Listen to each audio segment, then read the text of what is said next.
drive them in the mud. Nothing but the Pittsburgh Steelers. Steeler postseason news, there's a lot of it, so let's get down to it very quickly. First off, Ben Roethlisberger says he wants to stay with the Pittsburgh Steelers another 3 years if possible.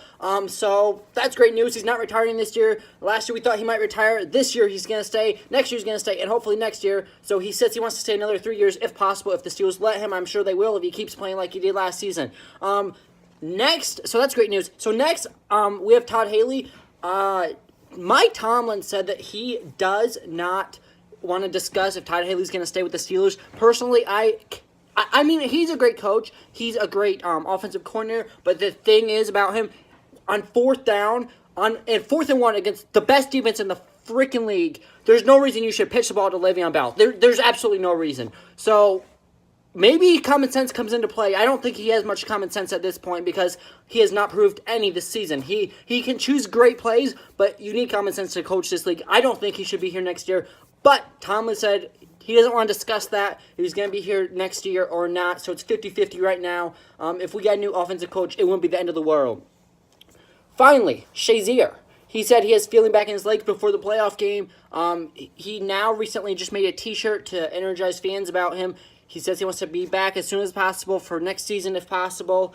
But he's working hard. Hopefully he can be back next year. I'm really praying for him. I hope he can be back next year.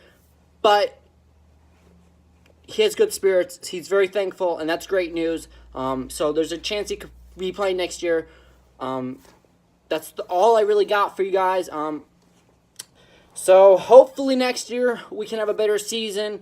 But obviously it doesn't matter what you do in the regular season. It matters what you do in the postseason. Obviously the Steelers and Todd Haley need to figure that out. On another thing, on 4th and inches, just going back to the playoff game, which I know is over. I know I shouldn't be talking about it, but I am going to. 4th and inches, you can either pitch the ball to Le'Veon Bell, no, hand it off, I should say, up the gut, or do a freaking QB sneak because there's no reason we should be pitching the ball to Le'Veon Bell. I know he's a great running back, but if there's no blockers to the right, there's no reason we should be pitching the ball. None at all. None. Zero. Zit. Lit and zilch. So that's all the offseason news I have for you right now. I'll see you all next week. Until then, have a great day.